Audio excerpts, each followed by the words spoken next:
Brains here. Dear students, today we're going to start discussing idioms and phrases. As you all students know that idioms and phrases, these have become so important parts in our expressions. But before starting discussing one by one these all idioms which are important, first of all let's understand what actually idioms and phrases are. Dear students, जैसे कि आपको पता है कि idioms ये ऐसे group of words होते हैं कि जिनकी मीनिंग जो है वो लिटरली हम अंडरस्टैंड नहीं करते हैं, वो इंडिविजुअल वर्ड्स को लेके हम अंडरस्टैंड नहीं करते हैं। एंड फ्रेजेस जो होते हैं डियर स्टूडेंट, इसके साथ साथ फ्रेजेस भी होते हैं इडियम से रिलेटेड, लेकिन फ्रेजेस का मीनिंग हो सकता है क्या, नॉन लिटरल, ठीक है ना, उसका हम इंडिविजुअल वर्ड्स को लेके क्या समझ सकते हैं, लेकिन इसमें हम इंडिविजुअल वर्ड्स को लेके नहीं समझते हैं, ठीक है। हाँ, जैसे लिखा है idioms or group of expressions that have a meaning which can't be deciphered by defining the individual words. Individual words को define करके उनको decipher, उनको decode नहीं किया जा सकता है, ठीक है ना। Therefore, it's impossible to interpret these sentences literally. Individually इनको interpret करना, इनको explain करना, it's not possible because doing so would make them absurd and odd, ठीक है ना। जैसे हम चलिए dear student पहला idiom समझते हैं। The first one is add insult to injury. It means, dear student, to make a bad situation worse.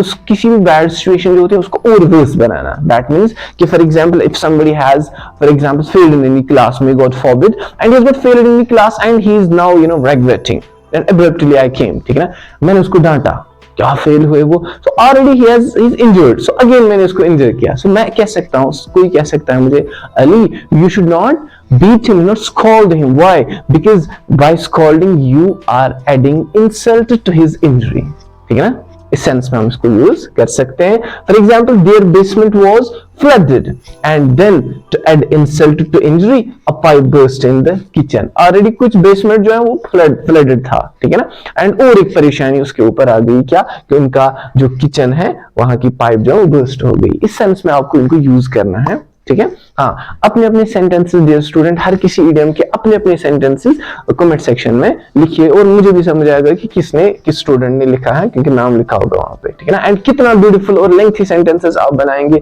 हर किसी इडियम को जो मैं अभी पढ़ाऊंगा, accordingly I will appreciate you, ठीक है। Ball is in your court. Ball is in your court. It means dear student आपकी turn, ठीक है ना, that means up to you.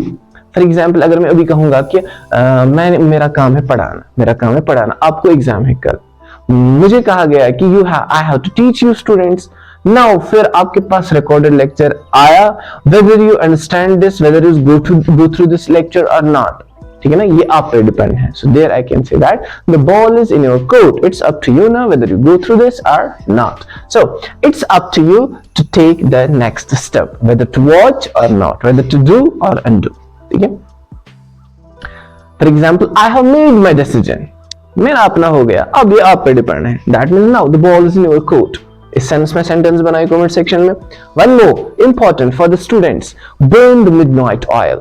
Midnight oil से आपको समझ आ रहा है, it's not day night oil, ठीक है ना, दिन में, ठीक है। मिडनाइट ऑयल दैट मीन्स कि रात भर दुगनी चुगनी मेहनत करना, ठीक है ना। In order to crack this exam, I am supposed to burn midnight oil. Hey sir, what is that? That means actually I am supposed to work hard. I am supposed to, pull nighter. ठीक है ना? I am supposed to, crack this exam by leaps and bounds. ठीक है ना? To stay up working, especially studying late at night. अब ये जरूरी नहीं है डियर स्टूडेंट, स्टडी के लिए भी, किसी भी काम के लिए, ठीक है ना, हार्ड वर्क करना है, रात है सोने के लिए, लेकिन वो नहीं सोता है, वो क्या करता है, कोई भी हार्ड वर्क बिजनेस के लिए, whatever. So there we can use this expression, hey inshallah you can crack this exam because I have seen you are burning midnight oil. She has been burning midnight oil for the last few months because her hard work definitely pay off in the coming exams, ठीक है ना। Okay, one more, beat around the bush, very important idiom, beat around the bush, ठीक है ना। जैसे आपको मैं अभी पूछूंगा डियर स्टूडेंट्स, जरा मुझे इस क्वेश्चन का आंसर दीजिए। कोई स्टूडेंट यहाँ पे है beat around the bush, कोई स्टूडेंट मुझे टेंस से कुछ बोल रहा है, सर ये प्रेजेंट परफेक्ट है, नहीं ये मैच ही नहीं हो रहा है, ठीक है। मैं कहूंगा उसको, hey why are you beating about the bush, come to the point, hey give your exact answer, ठीक है ना। कोर्ट में किसी को कटहरे में खड़ा किया गया, विटनेस बॉक्स में, उसको बताया जाता है आपने क्या देखा उस दिन, क्या हुआ, वो घर का बता रहा है, मैंने देखे घोड़े, ठीक है ना, वो घोड़े आ रहे थे, वो अरे घोड़ों को और स्किलिंग के साथ तो कोई वास्ता नहीं है, ठीक है ना, फॉर एग्जाम्पल। सो उसको कह सकता है जज वहां पे, hey why are you beating about the bush, means आप क्यों उधर उधर जा रहे हैं, डायरेक्टली स्ट्रेट फॉरवर्ड बात कीजिए ना, ठीक है ना। So avoid answering a question, not speaking directly, ठीक है ना, about the issue. Tell me what the problem is, stop beating around the bush, ठीक है ना। यहाँ पे डियर स्टूडेंट मैं कुछ ऐसे भी यूज करते हैं, अराउंड या अबाउट ही सेम है, ठीक है ना, about the Bush, around the Bush. A blessing in disguise, something good that is not recognized at first. अगर आप ये लेक्चर अभी देखेंगे ना डियर स्टूडेंट्स, तो अभी आपको लगेगा कि अभी तो हमें जरूरत नहीं है, कि हमें अभी तो पहला ही अटेम्प्ट है, दूसरा अटेम्प्ट में देखेंगे। लेकिन जब आपने देखा तो करो नहीं, अगर मैंने नहीं देखा होता तो मुझे नहीं इतनी पता चलता कि मुझ में क्या पोटेंशियल है, क्या आता है, क्या नहीं आता है। So in the first step, in the first glance I thought that it's not workable for me, but as I watched it, so अब मुझे लगा नहीं ये सच में काम के लिए था। so it means कि पहले लगा कि ये काम का नहीं है, लेकिन अब लगा आपको ये काम का है। so आप कह सकते हैं it was really a blessing in disguise। disguise किसको कहते हैं, जो छुपा हुआ होता है, ठीक है ना, कवर्ड में होता है, ठीक है ना, हाँ कवरिंग में होता है, तो वहां पे हम यूज कर सकते हैं a blessing in disguise, ठीक है ना। आपके घर में मेहमान आया, पहले आपको लगा अरे अब मेहमान आ गए, इसको खिलाना है पिलाना है, लेकिन मेहमान ने जो ही जेब से निकाली पैसों की एक बंडल, ठीक है ना, आपने कहा मैंने बिगिनिंग में क्या एक्सपेक्ट किया था, लेकिन it was a blessing in disguise, means पहले मैंने कुछ नेगेटिव सोचा था, लेकिन अब लास्ट में क्या हुआ, मेरे लिए अच्छा कुछ हुआ, ठीक है ना। Ashok's losing his job was a blessing in disguise. कैसी ब्लेसिंग डिसगाइज में थी, क्योंकि it gave him an opportunity to pursue higher studies. So he could not have pursued higher studies until and unless he had lost his job. जो ही job खो गया तो ये blessing बन गई डिसगाइज में। क्यों, क्योंकि इसको अपॉर्चुनिटी मिल गई हायर स्टडीज परस्यू करने में। Caught between two stools, when somebody is in dilemma, when somebody is in an ambiguous state. Sir 10th के बाद मैं क्या करूं, सर इस एग्जाम के बाद क्या करूं, मैं ये करूं या ये करूं, ये करूं या ये करूं, नहीं मैं ये वाला कोर्स नहीं, मैं ये, he's in dilemma, are you getting me? So when the person is in the mid of two things, so there you can use this, that hey I'm caught between two stools, please help me out, ठीक है, what to do, have I to be here or there, ठीक है। When someone finds it difficult to choose between two alternatives, okay, he had committed to both and now he is caught between two stools। जैसे किसी ने कहा कि मुझे arts भी लेना है, मेडिकल भी लेना है, अब उस पापा ने कहा मेडिकल, मम्मी ने कहा आर्ट्स, अब वो बीच में फंस गया है, कह रहा है कि मैं इन्हें इसको भी वादा दिया है, इसको भी वादा दिया, अब मैं क्या पढ़ूं, ठीक है। सो वो कह सकता है please help me, I am caught between the two stools, that means I am in dilemma. Okay, cry over spilled milk, cry over spilled milk, cry यहीं से समझ आता है स्पिल्ड मिल्क, जो हो गया तो हो गया, अब उस पर क्यों रोना है। अभी for example somebody met with an accident, ठीक है ना, तो कुछ बम्पर गाड़ी का टूट गया, ठीक है ना, अब यहाँ पे घर पहुंचना है, अब वो बीच रास्ते में बैठ गया, वो रो रहा है। इससे बेटर है ना कि वो उठे और वर्कशॉप जाए, उसको जल्दी उनके साथ बार्गेनिंग करके इसको ठीक कराए, ठीक है ना। अब वो रो रहा है कि एक्सीडेंट क्यों हुआ। So somebody may ask him, hey, why are you crying over the spilled milk, ठीक है ना, एंड आपको लॉस हुआ तो हुआ है, अब इस पे क्यों उसको रिपीट करना है या इसी पे रहना है, ठीक है ना, इसी पे स्टक हो जाना है, ठीक है, डू अ मूवमेंट, ठीक है ना, इस सेंस में यूज होता है। So to be unhappy about something that can not be undone, जो हुआ सो हुआ, ठीक है ना, उसके लिए अनहैप्पी अब रहना, इसी के साथ रहना, उस चीज के जिसको रोने से कुछ नहीं हो सकता है, ठीक है ना, या पछताने से कुछ नहीं हो सकता है। You have lost a match, for example, now don't cry over the spilled milk, match हार गए तो अब क्यों रोना है, ठीक है ना। Cut corners to take shortcuts, dear student, in order to save money, in order to save time, ठीक है ना। फॉर एग्जाम्पल आपका 12 का एग्जाम है, फॉर एग्जाम्पल, तो अब आपके पास डियर स्टूडेंट क्या है, टाइम कम है, ठीक है ना, टाइम खाली 1 मंथ है, 1 साल आपने पढ़ा नहीं, लास्ट 1 मंथ बचा है। So I would say that hey now you are at the 11th hour, what you should do, you should cut shortcuts, या you should take shortcuts, ठीक है, या you should cut corners, that means you should take no shortcuts to crack this exam, ठीक है ना। to take shortcuts when something is done badly or to save money, अब यहाँ पे money खाली नहीं है, टाइम भी हो सकता है, कुछ भी हो सकता है, ठीक है ना, जब कुछ आपने किया है, मतलब टाइम वेस्ट किया है और लास्ट कोई टाइम बचा है, वहां पे आप शॉर्टकट्स लेते हैं, that means to cut corners, ठीक है। they always put quality first, they won't cut corners just save money, qualities first, वो पहले ही इसकी प्रेफरेंस देते हैं, तो इसलिए वो अब क्या, they will not cut corners, that means they will not take shortcuts, okay, to save money. हाँ, count your chickens before the eggs have hatched, खुद आपको समझ आ गया होगा, ये बहुत इजी है, ठीक है ना। इसका आप एक कमेंट सेक्शन में आप डियर स्टूडेंट्स का सेंटेंस बोलिए, ठीक है ना। अभी कुछ भी नहीं हुआ है तो आप पहले ही सोच रहे हैं, अच्छा फिर जब मैं हेलीकॉप्टर में बैठूं ना, पायलट के साइड में बैठूं या पीछे बैठूं, अच्छा ठीक, मेरी कौन सी सीट होगी, लेकिन आप घर में बिस्तर में सोए हैं, आपके पास साइकिल है, उसका भी पंचर हुआ है, ठीक है ना। पहले दैट मीन्स कि ऐसे ख्वाब देखना जिसको हम कहते हैं कि ख्याली पुलाव पकाना है। English we say that to build castles in the air, ख्याली पुलाव पकाना, ठीक है ना। ओके, हाँ, ये इंपॉर्टेंट है dear student, drastic times call for drastic measures, ठीक है ना। जब डियर स्टूडेंट आपकी सिचुएशन खराब होती है, वहां पे आप वो स्टेप्स नहीं लेते हैं जो आपने, जब आप नॉर्मल थे वो स्टेप्स आप नहीं लेते हैं जो आप नॉर्मल सिचुएशन में लेते हैं, वहां पे आप ड्रास्टिक मेजर्स, ड्रास्टिक स्टेप्स ही लेते हैं।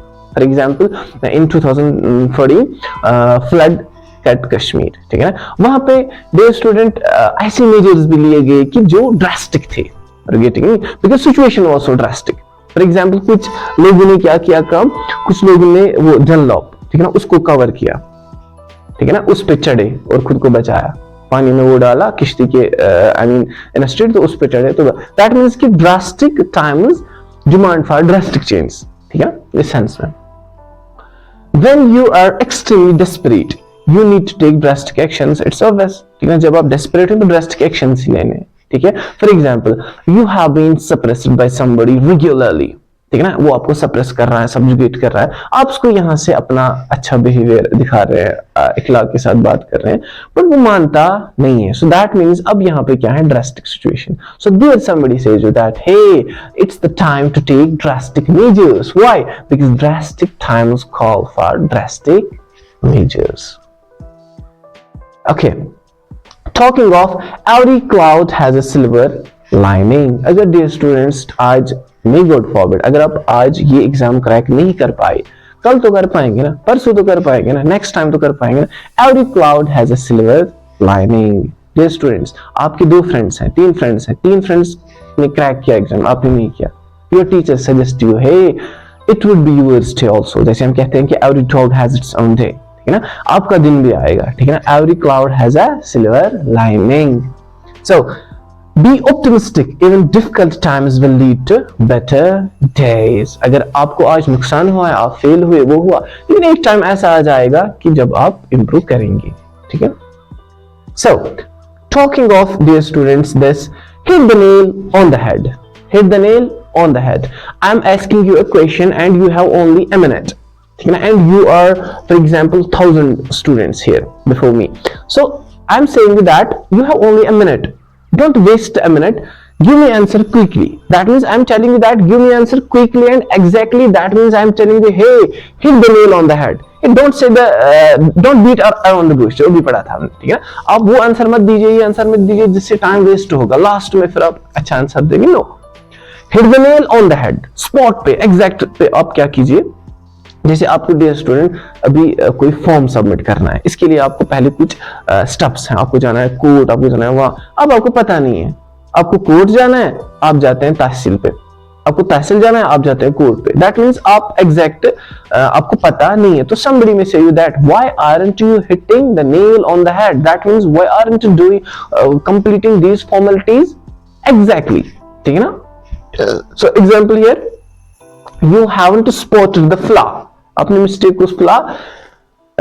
को स्पॉट नहीं किया है, फ्लॉ को, Robert you have hit the nail on the head, you have spotted the flaw, आपने फ्लॉ को स्पॉट किया है, तो अब क्या किया है असल में आपने, you have hit the nail on the head, है ना, एग्जैक्ट पॉइंट पे आपने बताया कि कहाँ पे प्रॉब्लम है। डॉक्टर के पास आप जाते हैं, जरा डॉक्टर साहब मुझे डायग्नोज दीजिए कि मुझे क्या प्रॉब्लम है, स्टोमक में क्या एक है, ठीक है ना, आप वो आपको क्या एग्जैक्ट बोलता है कि आप रोजा ही नहीं रखते हैं, ठीक है, वो आपको एग्जैक्टली क्या बोलता है कि आपकी प्रॉब्लम ये है, ग्रम्बलिंग वम्बलिंग, आप सुबह सवेरे कम ही खाते हैं, मतलब ज्यादा खाते हैं, तो उसकी वजह से आपकी क्या है, ये प्रॉब्लम है। सो आपको याद आ गया, ओ मैं तो मॉर्निंग में सच में 5-6 kg खाता हूं, तो इसकी वजह से क्या है डियर स्टूडेंट्स, प्रॉब्लम है, तो आप कहेंगे doctor has exactly hit that nail on the head. Now ये आप तीनों रखिए याद at a time. Hit the sack, hit the sheets, hit the hay. Hit the sack, hit the sheets, hit the hay। तीनों का dear student मतलब क्या है? To go to bed। I am feeling dizzy, I am feeling exhausted right now। Why? What to do now? I think that I should hit the sheets, I should hit the hay, I should hit the bed। मैंने सोने के लिए जाना। I am exhausted, I think I will just hit the sack। हाँ, keep something at bay, it's very easy। at bay, bay से ये समझेंगे, ठीक है ना, bay side, ठीक है। हाँ, जैसे मैं आपको कहूंगा अभी मैं आपको पढ़ा रहा हूँ, कोई आएगा मेरे सामने, वो कहेंगे सर ये लीजिए पेन लीजिए, मैं कहूंगा please keep this for some time, keep this pen at bay, side में, ठीक है ना। एंड कोई मुझे यहाँ पे, हम पढ़ा रहे हैं इडियम्स, कोई मुझे यहाँ पे बोल रहा है कुछ ऐसी चीजें जो इस रिलेटेड ना हो, मींस कि somebody is beating about the bush, so I would say him that hey please keep your expressions at bay, that means keep your expressions at side। A good way to keep your anxiety at bay is through meditation। Anxiety को क्या करना? Side में रखना। ये किससे हो सकता है? मेडिटेशन से, ठीक है ना।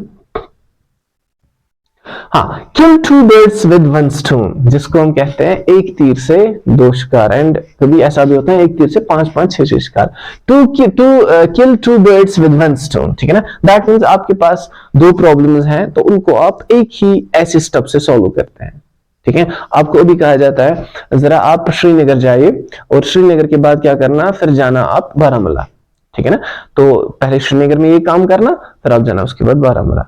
तो आप जो ही श्रीनगर पहुंचे तो आपको मिला कोई बंदा जो बारामूला जा रहा था, तो उसने कहा मैं 1 घंटे में वापस आऊंगा आपका काम करके। तो आपने उसको कहा तब तक मैं श्रीनगर वाला काम करूंगा, तो बारामूला वाला बंदा भी आ गया, आपने श्रीनगर का काम भी किया। जब आप शाम को वापस आए पापा के पास, तो पापा को कहा पापा I have killed 2 birds with 1 stone, that means I have done 2 works with 1 action, that means वो काम भी ये काम भी। हाँ, John practiced his words while peeling the potatoes, वो काम भी कर रहा था ये भी। He was killing 2 birds with 1 stone। Pen is mightier than the sword, कहते हैं ना कि तलवार टूटती है पर कलम टूटता नहीं, ठीक है ना। यहाँ पे वो कहने का मतलब है कि एजुकेटेड जो होता है या एजुकेटेड जो होता है उसका ताकत ज्यादा होता है स्वॉर्ड से, समझ आ रहा है। जैसे फॉर एग्जांपल कोई एग्रेशन चल रहा है, ठीक है ना, तो वहां पे एजुकेशन ज्यादा काम करता है, आई मीन कि पीसफुली या नॉर्मली क्या उसको सॉल्व करने में। लेकिन ये जो स्वॉर्ड होता है इससे ज्यादा ब्लड शेड होता है, ठीक है ना। सो इसलिए कहा जाता है कि pen is mightier than the sword. Words and communication have a greater effect than the war।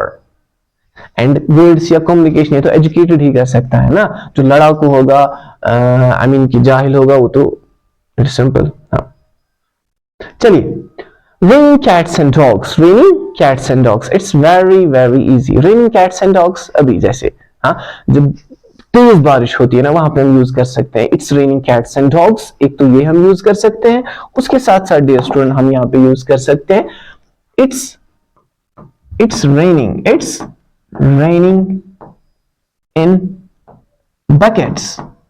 उसका मतलब सेम होता है, अरे I can go out, why, because it's raining in buckets. आप यहाँ पे यूज कर सकते हैं इट्स डाउनपोरिंग, इट्स डाउनपोरिंग, ठीक है dear students, it's डाउनपोरिंग।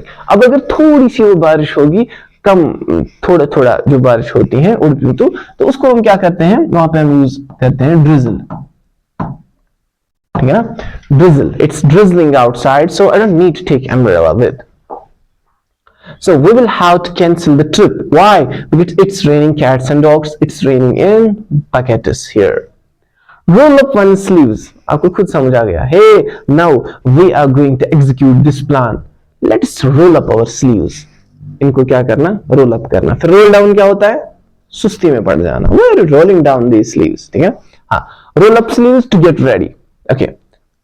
Get ready for our work. My brother said he would roll up his sleeves and do whatever it takes to support the family. Roll up is to get ready for earning, for doing any action. Okay. See eye to eye.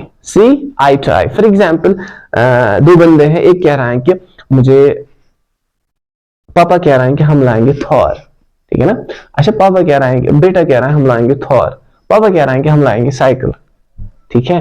तो अब एक time ऐसा आ गया कि अब जो बेटा कह रहा है ना थॉर, अब पापा ने भी माना, अब चलो अब हम थॉर लाएंगे। दैट मीन्स उनका जो एक इशू था दोनों पे आ गए वो बराबर, means they agreed, both I mean parties agreed now, ठीक है ना। तो वहां पे हम यूज कर सकते हैं see eye to eye. That means somebody was son was saying that we are gonna buy a Thor, and father was saying we're gonna buy a cycle, and now the situation came that both see eye to eye. That means both agree with each other, ठीक है। जैसे she was glad her roommate saw eye to eye on the choice of the flat, ठीक है ना। Roommate उसने कहा यही flat लेंगे, दूसरे ने भी कहा यही फ्लैट लेंगे, ठीक है ना। वो see eye to eye. This is very important, turn a blind eye. What is that, turn a blind eye? That means ignore करना, ठीक है ना। जैसे कल मैंने आपको देखा वहां पे, तो आपने भी देखा, लेकिन आपने क्या किया वहां से, जैसे देखा ही नहीं, अनदेखा किया, ठीक है। तो वहां पे हम यूज कर सकते हैं टर्न अ ब्लाइंड आई। जैसे मैं यहाँ पे हूं, मैं देख रहा हूं यहाँ पे कि somebody is being for example slapped, he is an innocent, he is being slapped। तो मैंने देखा, पहले मैंने थोड़ा रिएक्ट किया, लेकिन फिर मैंने इग्नोर किया। सो फिर 2 दिन के बाद यही बंदा मुझे कहेगा, hey yesterday you saw that I was being beaten, I was being slapped, and you were noticing me, abruptly you turned a blind eye। that means you ignored me, ठीक है ना, उस सेंस में। pretend not to notice, people tend to turn a blind eye to crime against a woman। Simple. And dear student, यहां पे हम use कर सकते हैं एक और idiom, that's what, that's to not to turn, to give a deaf ear. एक तो होता है अनदेखा करना, दूसरा क्या होता है, to give a deaf ear, ठीक है ना, वो जरूर लागना, ठीक है ना। हाँ, जैसे कि हम डियर स्टूडेंट्स करते हैं काम, हम कुछ सुनते हैं, ठीक है ना, लेकिन फिर हम इग्नोर करते हैं। जैसे फिर हमें जब कहा जाता है कि आपने सुना ना कि इसने मुझे क्या क्या वर्ड्स यूज किए, आपको देखा, मैंने तो सुना ही नहीं, तो मुझे पता नहीं है, ठीक है ना। तो मैं कह सकता हूँ, hey you have given a deaf ear, ठीक है ना, to my, for example abuses I was hurled by somebody. Watch someone like a hawk dear student, ठीक है ना, परिंदा, ठीक है ना, उसकी आईज बहुत क्या होते हैं, तेज ना। So watch like a hawk, simple, आपको समझ आ गया, मींस टू गॉगल, ठीक है ना, डीपली देखना, ठीक है ना। हाँ, जैसे मैं कहूंगा कीप आईज ऑन और वॉच केयरफुली, ठीक है ना, इसका मतलब कीप आईज ऑन और वॉच केयरफुली, जैसे वॉचमैन होता है, ठीक है ना। He for example watch like a hawk always, I mean these movements in the streets.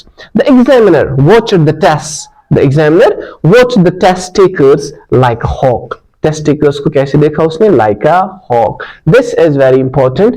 A wolf in sheep's clothing. A wolf in sheep's clothing. मुंह पे राम बगल में छुरा, ठीक है ना। A wolf in sheep's clothing. wolf है लेकिन clothing कौन सी है, sheep की, इस हिसाब से आप समझ सकते हैं, ठीक है। हाँ, dangerous person pretending to be homeless. ठीक है, जो जैसे कोई मीठी जुबान यूज करता है ना, कहता है अरे ये मेरी, मैं कर सकता हूँ, कोई बात नहीं, मैं आपका भाई हूँ, वो नहीं, लेकिन एक टाइम ऐसा आ जाता है जब वही आपको पीछे से छुरा बोलता है, ठीक है ना। तो हम कह सकते हैं कि I don't expected that he would turn to be a wolf in sheep's clothing, ठीक है। हाँ, I thought she was a good person, नहीं, ठीक है, मतलब पहले वो अच्छा, but I realised that she was a wolf in sheep's clothing when she backstabbed me, ठीक है। बैकस्टेप क्या होता है, घूपना, छुरा घूपना, during the selection process. Got it, dear students? These all were some important idioms we daily use in our expressions. So I hope, dear students, you all have understood, learned, and memorized them very well. And you have to memorize them because generally we use them in our expressions. So if you are able to make sentences of each idiom, put that sentence in comment box, and I will check, and accordingly I will comment back. Till that, stay blessed.